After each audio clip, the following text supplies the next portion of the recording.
Hello and welcome to the BI WizKid YouTube channel.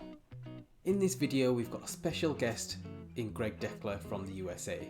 Now Greg came onto our show to show us his disconnected table trick with DAX. Now as soon as we get started with him, we'll ask him a few questions about where he's from, what he's been doing, ask him about his books, and ask him about how he got involved in the Power BI community with so many kudos that he's gathered over the sort of number of years. And then we'll ask him, well, how can you or us or anyone can get involved with things like that? If you haven't already, please subscribe to the channel and please like, share and comment on the video. Now without further ado, let's get on with this. We've got Greg Deckler from the USA showing us his disconnected table trick with DAX. Hashtag Bo.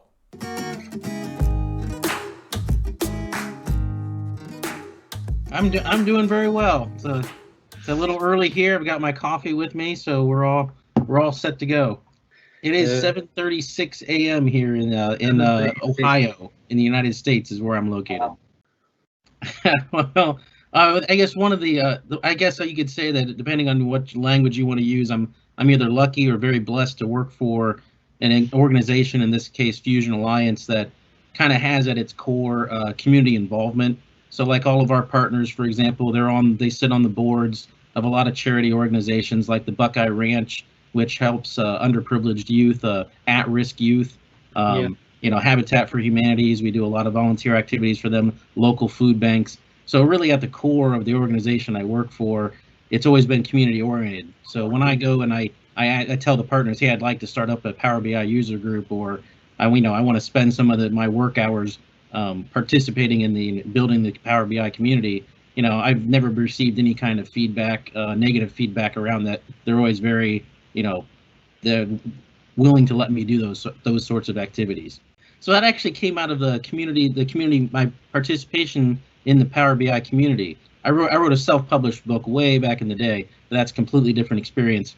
So really what happens, I guess they have people that watch the communities that are out there, and then they recruit authors essentially. And so I was recruited by a publishing organization known as PACT, P-A-C-K-T, and they asked me to write a book for them, and they wanted me to write this book called Learn Power BI. So I ended up writing that. I finished that book up, and then they were like, hey, well, and I was kind of burned out a little bit after writing that book. Writing books is a lot of work. Yeah. And so they came at me and asked me if I wanted to write a second book, and I wasn't sure about it, but then they wanted me to write this book called DAX Cookbook, which was exactly the book that I wanted to write, which is basically it consists of about 12 chapters, I guess, and it's very business oriented in terms of, each chapter takes a different aspect of the business, like sales or customers or different aspects of business, and then tries to lay out KPIs. And it has these recipes which are DAX recipes, and that's right up my alley, right? It's almost like taking my quick measures and putting them into a book. So I agreed to write a second one, and then they came and asked me to write a third one. I said I need a hiatus. It's just you have to make it a part of your routine, and what you see there was in terms of that's a cumulative number of kudos in that over. I joined the Power BI community. If you look at, if you go to my profile, I think I have a profile number in like the 3 digits or something like that. So I joined really early on, when they, 4 or 5 years ago, when they first launched that community, and really I've used that as my primary vehicle as far as community participation. So what you're seeing there is partially longevity and partially just building it into my routine, where I try to, every day, I try to get up early and answer some, community forum posts. And then when I'm done working for the day, I try to, spend another hour or so, answering community forum posts. And I try to fit as much as I can within those hours. Oh, yeah, I mean, it's very easy. I mean, what I do is I just go out to the community site. It's very easy to register for it. If you have especially if you have a Microsoft Office 365 account already, you can use that work account. And register out there on the community.powerbi.com. And really, you just pull up the forums and you just start answering questions. I mean, there's no prerequisites at all. Anybody can participate at any time. Okay. I'm probably gonna turn off my camera, otherwise you're gonna see me looking at my other screen the entire time. So, all right. So you're probably seeing a pretty generic looking Power BI desktop file right now that has a couple tables on it. So what I wanted to start off with is to explain the disconnected table trick in very simple terms, and then kind of go get more complex and show you different scenarios in which it can be used. The disconnected table trick, it's been around for probably 4 years at least, and this is what I call it, or what I came to. I did not invent this trick. This was kind of, I gleaned this technique from participating in the community. So then basically what the basic concept behind it is you have a series of tables, and what you're trying to do is you're trying to thwart, I guess you could say, the normal behavior of Power BI and how it handles relationships. That's one way to describe this. So what I have here is I have one table here. It's got one column. I've got my 1, 2, 3. I've got a second table where I have that same column, and for each one of the 1 and 2 and 3, I've got some values over here in another column. And then I have a table 2 and table 2A, which are exact duplicates of table 1 and table 1A. So what I've done here in the data model is here I have a normal, I would call a normal relationship between these two tables, right? Table 1 is related to table 1A on column 1, and then I have these duplicates, but I don't have any relationship between these tables at all. So now if I go and I put column 1 from table 1 into this table in column 2 and use a default sum, you can see that I have, what you would expect, right? I've summed up my 1 category, my 3 category, my 2 category. Now, if I do the same thing on my table 2 and table 2A, I have column 1 and column 2. You can see here I have all 18s, which is what you would expect, right? There's no relationship between these tables. So what it's doing is it's summing all of the rows in table 2A for each one of these, because it doesn't know, how these things are related to one another. So one of the ways to describe the disconnected table trick, which is here, is that you create a measure and you actually form the relationship between the two tables with using the measure itself in order to enact that relationship. So I'll give you an example here of how this works. So here in this measure, I'm taking and finding the max value of table 2, column 1 within the current context. So in this row, I'm going to get 1 as my value for item, and then I can write this switch statement on item. And if I have 1, I'm going to sum x, and I'm going to filter table 2A on column 1 equal to 1, and then I'm going to sum column 2 within table 2A. And similarly for 2, I do the same thing, except I'm filtering for 2, and for 3, I'm filtering for 3. And so in this way, I actually form a relationship between these two disconnected tables, and I do it via this measure. So what you're probably all asking is, so why in the world, Greg, would you do things this way when all you've done is recreate a normal relationship? And probably added, I've actually turned off the totals here because I've actually created a measure totals problem for myself by doing this. And the answer is, if this was what you were this was the only purpose for the disconnected table trick, you're absolutely right. It would be, relatively useless to do things this way. But what this allows you to do, this is just explaining the concept behind it. What this allows you to do is to create a relationship between two tables that does not follow the normal rules of Power BI and how Power BI, forms those relationships. If I wanted to, I could do something like, okay, so 1, if I have 1, I could say column equals 1, or column 1 equals 3.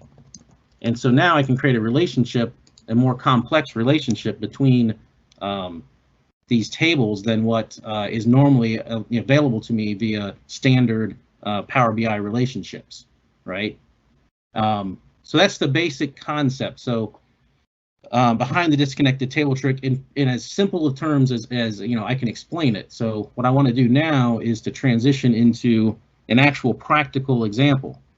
And so let's see here. Let me bring up the right screen. So here was probably the first blog article I wrote on the disconnected table trick, and you can see I wrote this back, about 3 years ago, in 2017. And this actually came to me from my Power BI user group meeting. A member came to me with this problem around tracking attendance, and so this I go through in this blog article. And you can find it if you Google solving attendance with disconnected table trick. This will be the first result that comes up. What I'll do is I'll actually transition over into the Power BI file behind this and kind of go through. So this was the first attempt. So what we were trying to do, I'll explain the background quickly here, is that this is a construction firm, and this construction firm has thousands of employees. They have dozens of construction projects that are going on at any one time.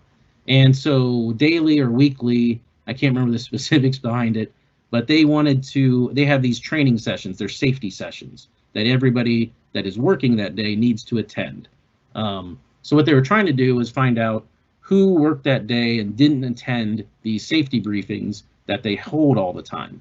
And they were trying to find an easy way to do that. And as you can see here, the first attempt at it, basically I can create a matrix between these my employees and my hours and my training. And let me show you the model behind this real quickly. Is that I have my training data here, my employees, and the hours that my employees are working. The data is pretty simple. Here I have my employees. It's just one single column. Here's my hours. What week they were working, what hours they worked that week, which employee, and then my training data, which is who attended, the training sessions on what dates. So this was kind of the first attempt at it. I could create a matrix where I have my date of my training.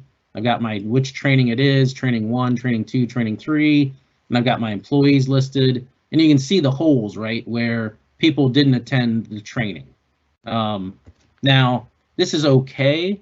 But if you think about this in the terms of I've got thousands of employees and I've got many dozens of training sessions, it really becomes rather difficult to find the holes in the data. So even if you start and even worse, right? If I go and say training 2, which Jimbo and Joe, they didn't attend training 2. If I try to drill into and slice on training 2, they don't show up here because Power BI has this, tendency to not show rows where the data is blank. So this really wasn't a great solution. So we went on to step 2, which we created a measure. And this measure is called the attendance measure. And what we do is we decided to fill this in with not attended or attended. And the measure is fairly simple, right? We say if is blank the max of the date, then they didn't attend because it's blank. If it is, they attended. So a very simple measure that we could put into our matrix that solves some of the problems. And now we have, if we go down to training 2, we can see that Jimbo and Joe did not attend. But there's still too much noise involved here. What they really wanted to be able to do is be able to click on another slicer that is not attended and just see the people that didn't attend, in which training sessions and who didn't attend. The problem being is that because we have these values are a measure, we can't use a measure in a slicer. So enter the disconnected table trick. In order to, another way that, another purpose for the disconnected table trick is to use measures where you're not allowed to use measures. And that includes slicers, the axis of things like column and bar charts, legends, things like that. Anywhere where you're not allowed to use a measure, you can generally use the disconnected table trick in order to get around the problem. So the way that this works is, so here we have the same matrix we had before, only in this case, we're using this measure over here that we've created called measures to show. And what I've done here is I've taken this attendance measure and I've actually broken it up into 2 different measures. So I have this attended measure. So I have if is blank max date, I return blank, otherwise I return attended. And I have the exact opposite where if is blank max date, I show not attended, otherwise I show blank. So I've broken this attendance measure up into basically 2 different measures. One for not attended, one for attended. And now what I do is my measures to show is I am actually going to form a relationship between this disconnected attendance table. So I've created an attendance table which has the values that are being returned from my measure, attended and not attended. And so here you can see that this is a disconnected table. There's no relationship to anything else. And what I do then in this measure, and I have a couple things here, I have a couple checks around has one value and things like that, just to make sure that I don't get any errors or anything like that if I use it. But here is that exact same switch statement, essentially, that I had before when I was showing the basic concept of the disconnected table trick. And what I'm doing here is I'm saying, okay, I'm going to look and I'm going to grab the max value of my attendance table, my attendance column, and I'm going to, if it's attended, then I'm going to return the attended measure. If it's not attended, then I'm going to return the not attended measure. Otherwise, I'll return blank, and if there's nothing selected, I'll just show the date. So now the way that this works now is now I can have my attendance table with the attendance column as my slicer, and now I can actually select attended, and I get everybody that attended training. And if I select not attended, then I only show the not attended, the people that did not attend the training in the matrix, which is, this is the view that we were going for, right? We wanted to be able to, have a slicer where we could select not attended, and it would filter down to only the people that did not attend training and on which training sessions they didn't attend and who it was. So this is a practical use of the disconnected table trick in order to accomplish this goal. And really it started out with creating this measure where we returned attended and not attended, and then we ended up wanting to use that in a slicer, but we can't because it's a measure. Disconnected table trick allows us to essentially use the measure in a slicer, sort of, kind of. I hope that makes sense to everybody. I mean, do we want to pause for any questions on that, or do you want me to keep going? I have a number of different examples that hopefully will kind of drive some of these concepts home. Yeah, no, carry on. Okay, so let me switch back over to here. So again, if you want to understand more about this solution, this particular solution, it's kind of all documented in this blog article.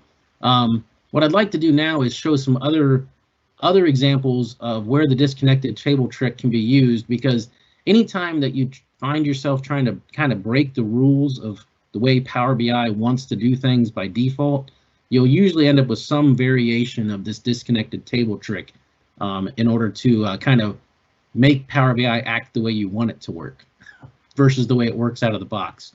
And what I want to point to is I'm going to actually be going through some of these quick measures that you had mentioned. So, and the way you find these actually is, so if you go out to the community.powerbi.com, a lot of people, they don't get past this first top area here with the forums, and here's all the forums that you can ask questions in or answer questions. But if you keep scrolling down, there's actually some really great information in terms of training materials, and you'll finally get to these galleries, and then down here you'll get to this quick measure gallery. So if you go to the quick measure gallery, I have a bunch of them out here. I have about 100. I have literally, this was the 150th quick measure. I will warn you that it's kind of a practical joke, but you can read it if you want to. But so I have a bunch of these quick measures out here that, in many of them, I kept coming back to that these are really just a variation of the disconnected table trick. So the first one that I'll take a look at is called the inverse selector. And the inverse selector is out here as a quick measure. And I'll flip over to the actual PBIX file that's behind it. But the purpose of the inverse selector is, again, to make Power BI act in a way that it would not normally act. And this is, so what this does here is I'm trying to use a slicer. And now normally if I use a slicer and I select a product, I would get, if I select product A, I'm going to get normally I'm going to get my product AA rows, right? The inverse selector actually flips it on its head and says what I want are the rows that aren't selected in my slicer.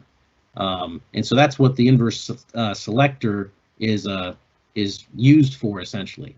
And believe it or not, all of these quick measures, 99.9% of these quick measures come out of community forum posts where people are asking for this functionality. I don't just invent this stuff up off the top of my head. And so the way this works is, again, we have a very simple data model, and this was developed specifically in response to a specific question in the forums. So I have my products and I have my data, and these are very simple tables. Here's my normal data, and then I have my products, which are AA, BB, and AB. And then what I do is I then have and in this case, because I needed to emulate a standard relationship, I have my standard selector where I'm returning 1 if the product is selected, essentially. And the inverse selector is doing the opposite, right? It's finding the items that aren't in the slicer set. So what I'm doing is I'm finding, and this was all around finding departments. I grab my products, so I have my distinct list of products, and then I create a table, and I say, I want basically all of my data where the product is in products, and then I say if my department is in that table, I return blank, and otherwise I return 1. So this is the inverse of how a normal Power BI relationship would operate. And that's, so I end up with this down here. So this is another example of the disconnected table trick, and this is really just a specific implementation of what is known as the complex selector. So the complex selector, again, let me jump to this. It's out in the quick measure gallery as the complex selector. You can get really, really complex relationships between these disconnected tables through the use of DAX. So I'll go through the complex selector real quickly here. The complex selector, and this again came out of community forum post. It was either community forum post or somebody contacted me via LinkedIn and asked me to help them solve this problem.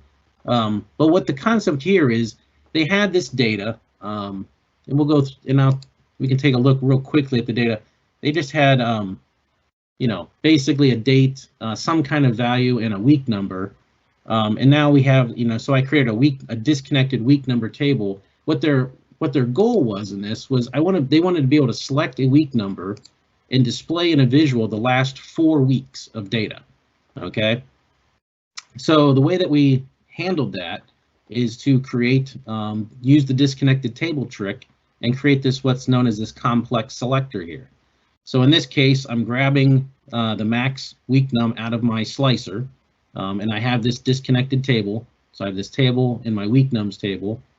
So I'm grabbing the maximum value of it. I'm calculating what my minimum value should be. So slicer week minus 4, and then my current week is my max table week num. If my current week is greater than the min and less than the max, then I return 1, otherwise I return 0.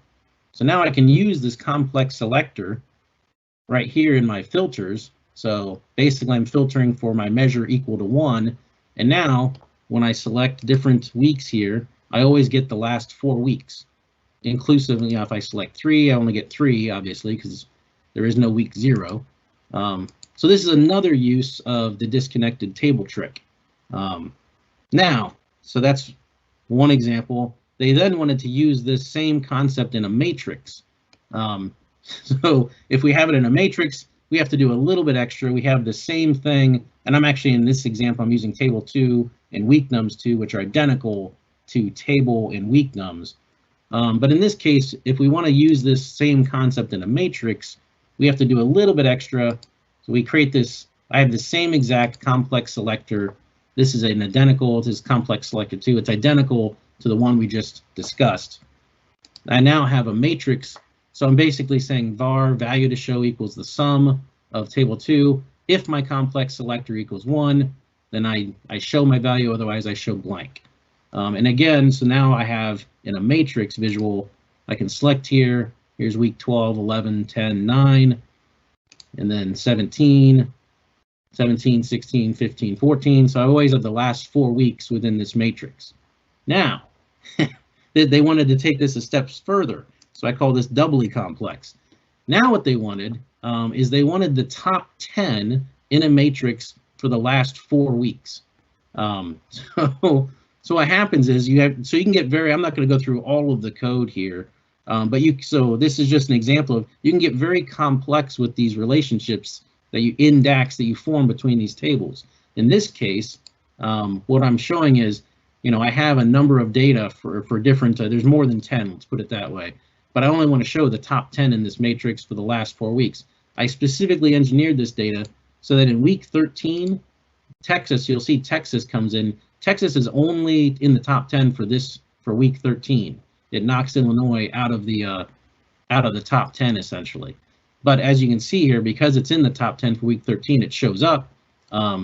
If I go to week 14, it shows up as week 13. So this is basically the proof that this thing is working correctly, because Texas only is in the top 10 for week 13. Any other week that if week 13 is not included, then it doesn't show up here. So again, hopefully this is an example of this complex, these relationships that you can form between these disconnected tables in using DAX only. Let's see here. I have some additional examples actually. So, okay, so this one is kind of, you have to forgive me for the naming conventions here. I like to get a little creative with some of my quick measure names. This one's called the new hotness, all right? And again, I will jump over to the actual Power BI file behind this. So I don't know if anybody else has run into this problem. I've run into this problem numerous times, and I finally got fed up with it and figured out a way to solve it. And it ended up solving it via the disconnected table trick. It's a variation on it. But here what I have is I have this matrix, and I have my year, I have my months, and it's very simple data. We'll go into my table here, and it's very, I have my company, I have my invoice date, I have my price, and I want to be able to see that in a matrix, let's say. So here it is in a matrix, 2019, January, February, March. And what I want to do is I want to add, if I just have just those two things in there, it works out very well, right? Here's my 2019, January, February. I have my totals. It's kind of weird that I have two totals, but I can turn that off, within the visual settings. But if all I want to do is add, let's say last year and previous year, these measures into this matrix, and I really just want them as kind of showing up here as totals. Well, Power BI doesn't allow me to do that, right? The minute I select this, it ends up showing last year for every single month, and same thing with previous year, right? And granted, these are hard-coded values. I didn't actually know previous year's 100, but in theory, right, we'd be using time intelligence to calculate what previous year and last year are. But the bottom line is that I get this ugly display of this matrix where last year and previous year are repeated for every single column. And now I could turn on word wrap and I could try shrinking these things down and things like that, but it usually ends up looking pretty hokey and pretty bad. And you got these kind of remnants of these columns that are sitting here. So it's not a good experience. And I've run into this numerous times, especially working with the accounting folks on things like this. They all love to see it in this matrix kind of visual format. So the solution to it is to create a disconnected table. So what I've done here is I've created a custom hierarchy. And the custom hierarchy is a table that I've created using DAX. I could have used an enter data query, I suppose. But here, if you've never used this construct, this is your table construct for DAX, where each one of these in parentheses ends up being a row in your table. And these little, curly brackets are, your table constructor. So here I've created a custom hierarchy of 2019 January. I've given a sort column of, sort month of 1, 2019 February 2, all the way down the line. And then down here at the end here, I've created these other last year 13, other previous year 14. And so again, these numbers are my sorting, and then this is the name of my column, and then this is kind of the name of my category of where I want to put things. And what I can then do is I can create, and so that this ends up creating a table that looks like this, what you'd expect, right? So here's the table you'd expect. Again, I could have used another data query to do this. I just did it via DAX. I don't know why. So I can now create a measure that forms the relationship between that disconnected hierarchy and my table. And of course, this is going to look a little daunting, but what I'm doing here is very simple.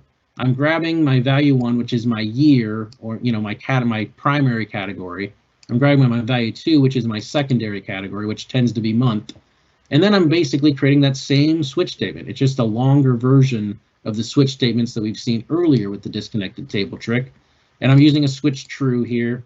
So I'm saying if it's in scope, value 2 is equal, if my value 2 is in scope and my value 2 equals January, then I'm grabbing the value, the max value for my year.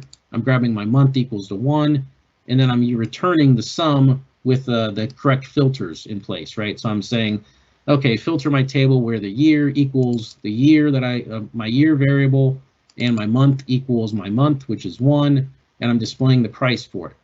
So this repeats, right, for February, March, April, May. I don't have to repeat it for 2020 and 2019 individually because I'm grabbing what the year is. But down here at the bottom, then I can actually, here's where I handle last year or previous year. Okay, and then obviously if I can return blanks if nothing is if it matches nothing. So again, I'm not going to go through all of the DAX code in detail, but the end result is this down here at the bottom, this matrix, where now this matrix, I'm using the same exact information, right? My value 1 hierarchy that I've created between value 1 and value 2, and that gives me my 2019 and January and all that, and I can still drill up and drill down through that hierarchy. But now, because of the measure that I've created, my last year and previous year only show up one time within this matrix. They don't show up multiple times for every single column, and that's because of the measure that I've created here, and doing the exact same thing that we've done previously, although I'll bet a little more complex in terms of the disconnected table trick. So another use of the disconnected table trick. So again, as I said previously, generally when you're trying to thwart Power BI from doing things that it does natively, you're going to end up with some variation of the disconnected table trick. So in this case, Power BI, when you add a measure, it's going to add it for every category, every column that's in your matrix. If you don't want that to happen, you can use the disconnected table trick to essentially thwart it and get around it. So then I think I have one last thing to go over, and this is, I swear this is not shameless self-promotion solely. So you mentioned the DAX cookbook earlier. A lot of these quick measures, not all of them, but some of them ended up in the book. And other previous things that I did ended up in the book, like attendance and that sort of thing. There is so what I wanted to point out on the DAX cookbook is if you don't want to buy the book, and I think the book is great, I really enjoyed writing it, and I think it has some great information in it, but if you don't want to buy the book, I do want to point out that out on GitHub, under G Deckler, DAX cookbook, all of the PBIX files that were used and constructed, all the DAX code that is in the book is available for free, that you can go out there, and if you just want the DAX code and you just want to see it and see the actual examples that are used in the book, you can do that by going out to this GitHub address here. The book really, what it does is it goes through line by line in exhaustive detail and explains exactly how the code works. But if you don't need that, if you can already read DAX code, then you can actually go out there, and here's an example of this PBIX file, and this is the attendance example, right? I use the same attendance example that I used in the blog article, but then I kind of put it on steroids, right? So now it's, got some nice fancy formatting and that sort of thing. Here's all of the different recipes that are included in Chapter 10. Chapter 10 is about uncommon DAX patterns. So the disconnected table trick is one of those kind of uncommon DAX patterns that you might use. But again, it's the same thing. But what I did here then is I'm using that measure as a legend, right? So you can't use measures and legends, but now you can using the disconnected table trick. you can't use measures in the axis, but now you can using the disconnected table trick. So this demonstrates and has all the DAX code, you know, to allow you to do these sorts of things. And all the examples, all the DAX codes here, right? You can just go through and look at it yourself and see exactly how these things operate.